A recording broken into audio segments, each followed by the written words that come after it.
Welcome back for Hunter x Hunter Chapter 416 Talk. This is a special chapter of the manga. It's a moment in the story that I think Togashi has been picturing in his mind for more than a decade.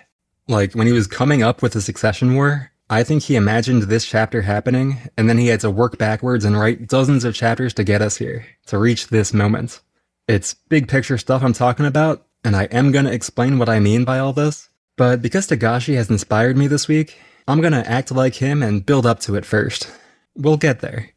For now, we should talk about Prince Camilla's post-lunch massage, why she's still alive post the post-lunch massage, and what Ben is ultimately planning to do about that.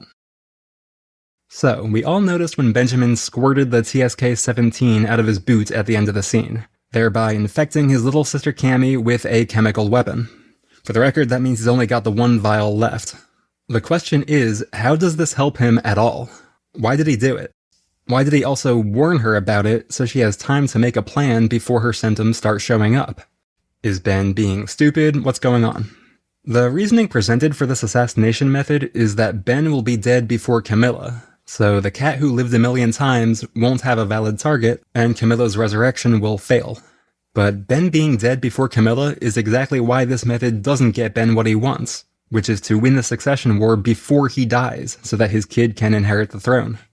As of Chapter 410, which takes place after this one, that is still Benjamin's plan. Win the war before I die, and then if I die, it's fine. There's no winning the war while Cammy's still alive, so infecting her kinda seems like a waste of time.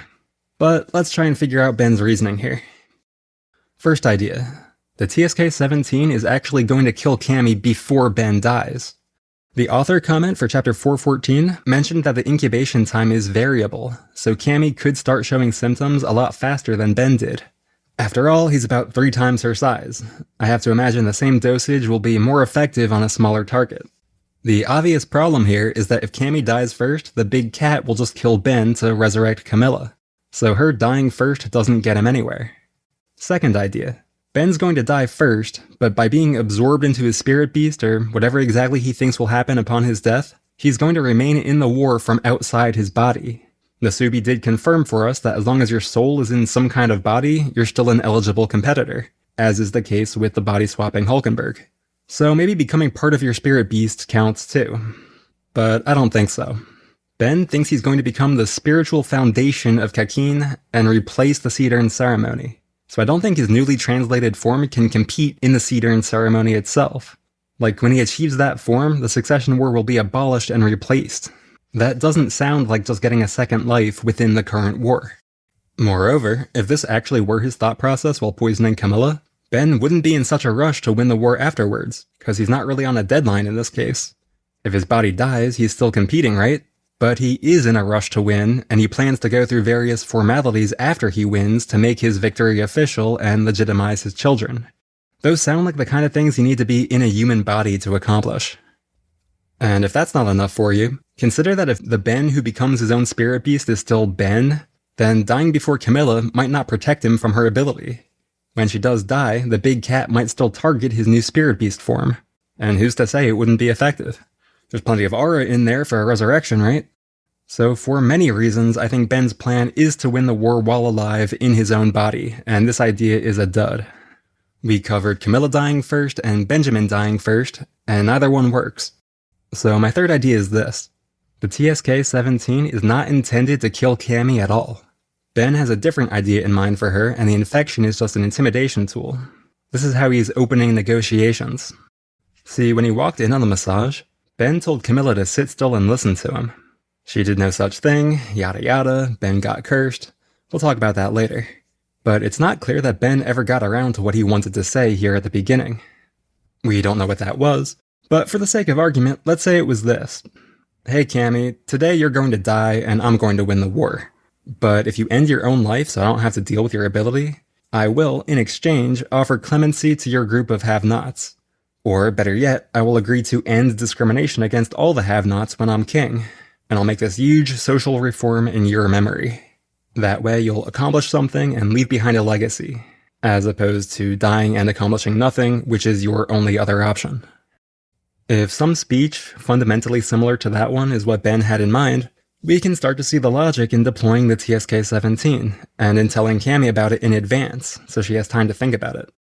Once she starts feeling the symptoms, she'll know she's dying and that the resurrection cat likely won't have a target. After all, even if she's not sure that Ben's been infected like he hinted he was, she is sure that Ben has received a fatal curse, because she watched it happen. So if Ben comes back in 4 hours and this time he gives her that spiel, at that point Cammy might be convinced that the deal he's offering her is the best remaining option. She's dead either way, right? And this would bring us to an ironic outcome where Camilla, who said she wanted every other prince to voluntarily die, would instead wind up making that choice for herself. What a twist. So I think this third option makes the most sense and leads to a fitting end for the character, but I do want to question why Ben's taking such a roundabout approach. My original idea, if you remember, was for him to order any of his soldiers or even order some random other guard at gunpoint to kill Camilla for him, and then quickly frag the killer before the cat does its thing. Ben knows there's a few seconds of lag time before the cat appears because Muss had time to fulfill his conditions on Camilla's corpse. Maybe he's worried that if the killer's already dead, the cat will just pick a new target at random? And because he's not sure, he doesn't want to risk it? But this scheme to infect Camilla and wait out the incubation period also has a risk to consider, and that is Camilla's spirit beast. This thing sure hasn't done anything in the war so far that we know of. Maybe its conditions have just never been met, but if there's ever going to be a time, it's now. We'll have to see if Ben regrets taking a slow approach here and giving this beast one final opportunity to get in the game. Now let's move on to the second confrontation of the chapter, in which Ben does not take a slow approach. Quite the opposite. I guessed, like everyone else did, that Cyrenik would fake his death here using his ability. I'm not giving myself any points for that one. Now, frankly, we know that Cyrenik's going to pull this off. It would be a crazy twist if this trick didn't work and Cyrenik ended up dying permanently in this encounter. Can you imagine? But we don't know exactly how he's going to do it, so let's try and guess. The big question for me is, what's the gun for? He takes it from Salkov saying he's going to use it, so it's natural to suspect that he'll shoot someone during his 10 seconds of parallel future. But the only guys in sight are Ben and Salkov, and it's not going to be Ben. Cyrenik doesn't plan to take on Benjamin here and now, he plans to fake his own death. And it's pretty much confirmed by 410 that he succeeds in this. Ben thinks that he got him. If Sari tried to shoot Ben and failed to kill him, that would make his supposed death much more suspicious, and risk giving Ben a clue about how his ability works when Sari is very focused on keeping that a secret. So shooting Ben is not the play. In that case, and on the subject of keeping his ability a secret, maybe the gun is intended for Salkov instead. After all, as Sari's personal Nen trainer and a close friend of Theta, Salkov has intel on Cyrenik's powers, and Cyrenik is certainly aware of that. So perhaps after Salkov secures his body, Cyrenik will shoot him with his own gun. Then he could stick the gun in his hand, arrange the body to make a convincing enough tableau, and then somehow get out of 1004 on his own with no loose ends left behind. The problem with this scenario is that there is still a loose end. She's named Theta, and she's still alive in 1004 with some first-hand, albeit incomplete, knowledge of Sari's ability. Unless he takes a detour to kill her on his way out, Cyrenik is going to leave behind at least one guard who knows he can fake his death, in which case leaving behind two isn't all that different, really. So why kill Salkov? That's going to be his sparring partner soon anyhow. I mean, Ben didn't want to spar with him, and the poor guy's got to spar with someone, so I don't think Salkov is the target. And it's a good thing too, because he's probably one of Beyond's curse babies, and we don't know which prince would end up getting cursed upon his death. Well, we're out of dudes in Cyrenik's line of sight here. So my next idea was for Sari to shoot himself non-lethally to get some real blood on the scene and make himself a more convincing corpse. But just look at this panel where Ben wastes him. He's practically getting ripped in half. There's gotta be blood spraying all over the place. Sari is not going to convincingly replicate the spatter here by shooting his arm with a pistol and rubbing it on the floor for a couple seconds. Frankly, I think he needs Ben out of this room real fast or his cover's blown. Because when his parallel time is over and the illusion breaks, all this blood will vanish, and I'm not sure Salkov throwing a blanket over him will be quite enough to cover that up. Therefore, if I'm Cyrenik and I see this scene in my future vision, I'm using my 10 seconds to create a distraction that sends Ben out of the room in a hurry. Here's one possible way to do that. Ben's not really the soft-spoken type, so Cyrenik probably heard him questioning Danjin, and then sending him off for questioning. As the only Cyrenik employee out here who can use Nen, Danjin will naturally be suspected at once in the event of sudden, mysterious violence. So, during his parallel time, Cyrenik could run out here and shoot Butch, the guy who's beginning to escort Danjin to the Justice Bureau. Then he could run back and hide in the room he started in. When parallel time ends, either Butch is dead because he had no time to block the shot with his aura, in which case Furikov will assume Danjin killed him somehow, or Butch is still alive but will assume himself that Danjin attacked him. Either way, Butch or Furikov will call out to Ben that Danjin is resisting arrest, and Ben's focus will be shifted to killing Danjin before he can use his unknown ability again. For Serednik, this plan has the added benefit of indirectly killing off Danjin, whom he suspected of being compromised by Kurapika's training, and who never brought back any proof to the contrary. So that's my best thought for getting Ben out of the room quickly and using the gun to do it. But even as I lay this out, I feel like I'm overcomplicating things. Ben, by his own request, is the only one dealing with Seri right now. Butch and Furikov are just covering his back. And Ben says he's got no time to waste here, so he might march himself out of the room without any prompting.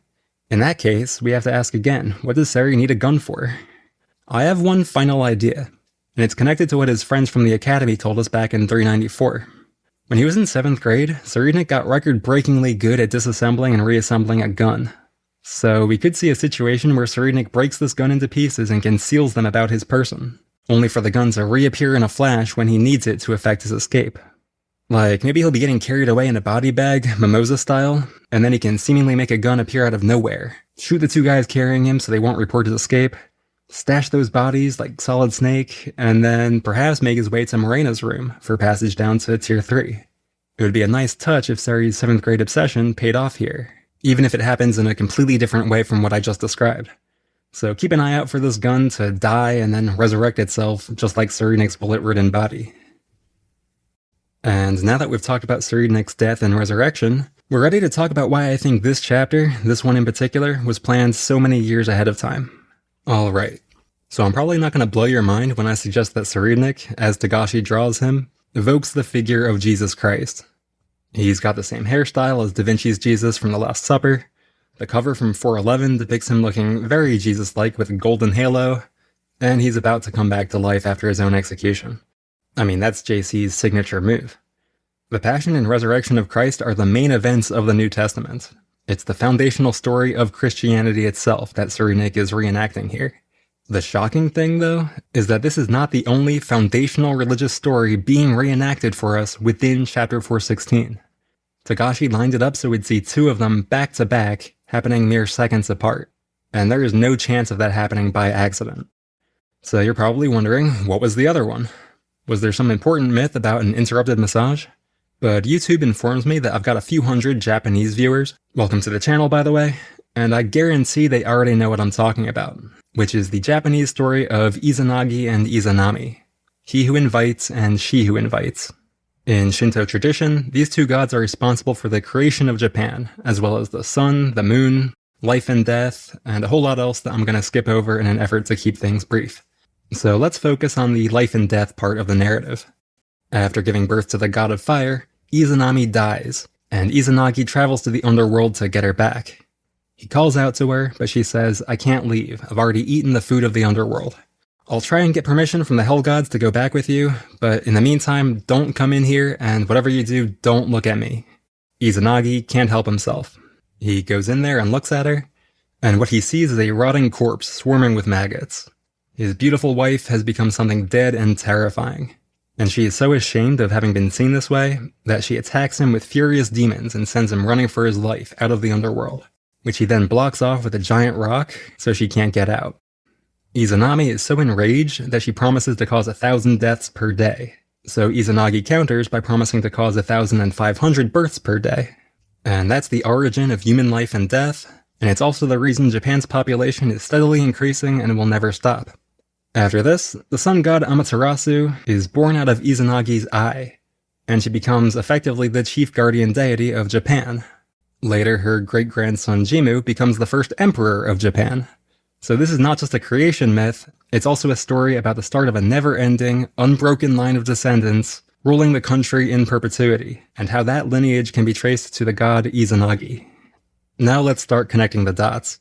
The really big signpost here is that in Japanese, thank you once again to Voracious Drake for his footnotes, the curse of the have-nots is called "We who were born out of convenience, food of the underworld." For a Westerner like me, this name evokes the story of Persephone getting stuck in the underworld because she's eaten the pomegranates, which is a pretty similar situation, really. But a Japanese reader is naturally going to think of Izanami. So let's think about how the curse is inflicted. Fukatake, rest in peace, told us it's important for the target to be looking directly at you while you die, thereby seeing you become a corpse. Fittingly, the pivotal moment for Izanagi is that moment when he looks directly at Izanami as a corpse, after which the demons are unleashed upon him. And of course, Moswana's romantic invitation to accompany Benjamin matches up with Izanami's name as she who invites. All of that makes it pretty clear that the Have-Nots curse is patterned after Izanami's side of the story. But what about Benjamin? Does he match Izanagi's side? Of course he does. You probably noticed already how much he matches this story, but we'll go over it to be safe. Remember the part about how the guardian deity of Japan is born out of Izanagi's eye? That sounds exactly like Benjamin's current plan, for the spirit beast born from him to become the guardian deity of Kakin. And the part about Izanagi's descendant Jimmu becoming the first emperor of an unbroken line also sounds exactly like Ben's current plan, for his own descendants to rule Kakin and the world in an unbroken line that can be traced back to Ben himself. The Have-Nots have curses ready for all the other princes, but only Moswana, cursing Ben specifically, gives us this effect where both halves of the story match each other, to form a complete reenactment of the legend. And that reenactment has been arranged to take place just a couple pages before Saridnik's reenactment of the Passion. So I hope we're all persuaded at this point that Togashi, who's been writing this part of the story off and on for the past 14 years, didn't stumble his way into this. You don't end up juxtaposing these two scenes by accident. A lot of Nen abilities reference a lot of different things, and I think you can sometimes draw out connections that weren't really intended. But again, foundational story of Shinto in Japan. Foundational story of Christianity. Back to back. I think there's a 100% chance that this was deliberate, and I'm taking that for granted moving forward. The next thing to ask is, why did Togashi go to the trouble to achieve this? How are we supposed to feel about it? Is it a joke, like a mocking parody of these two traditions being set next to each other? And if so, what's the punchline? Let's try to read into it as much as we can. The reason I suggest religious parody as an interpretation is that these brothers, Benjamin and Saridnik, are filling the godlike roles of Izanagi and Jesus Christ, but they don't actually have qualities worth venerating. Ben is an aggro dictator focused on physical strength and domination, and the guardian deity born from him is not a beautiful sun goddess. It's a creepy-looking alien thing. And Saridnik is practically a reverse Jesus. An anti-Christ, if I may coin a phrase. Jesus had 12 apostles, Sari has 12 sets of stolen eyeballs. Jesus rescued an adulteress, Sari murders women who've been picked up at a club. Jesus had a guy named Mark, Sari has a guy named Mark. That part does fit.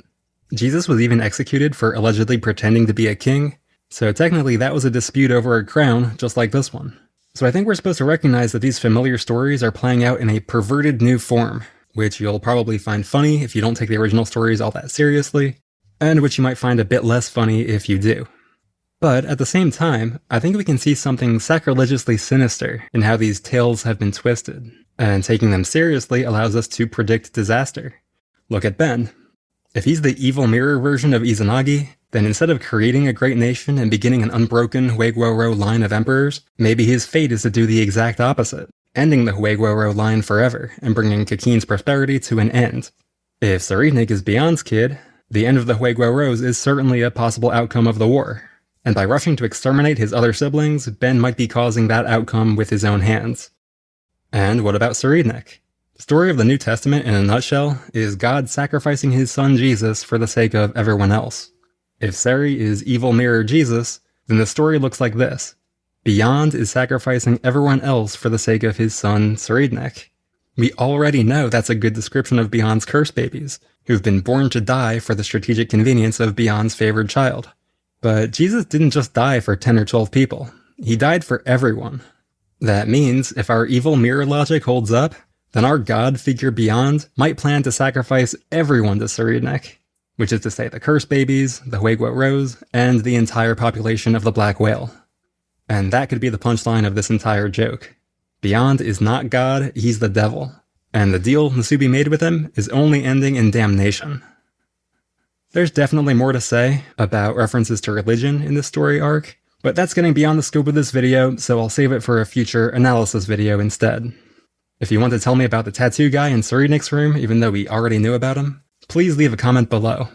I also invite you, more seriously, to leave a comment if you think I've missed something or butchered something in my rendering of the story from the Kojiki.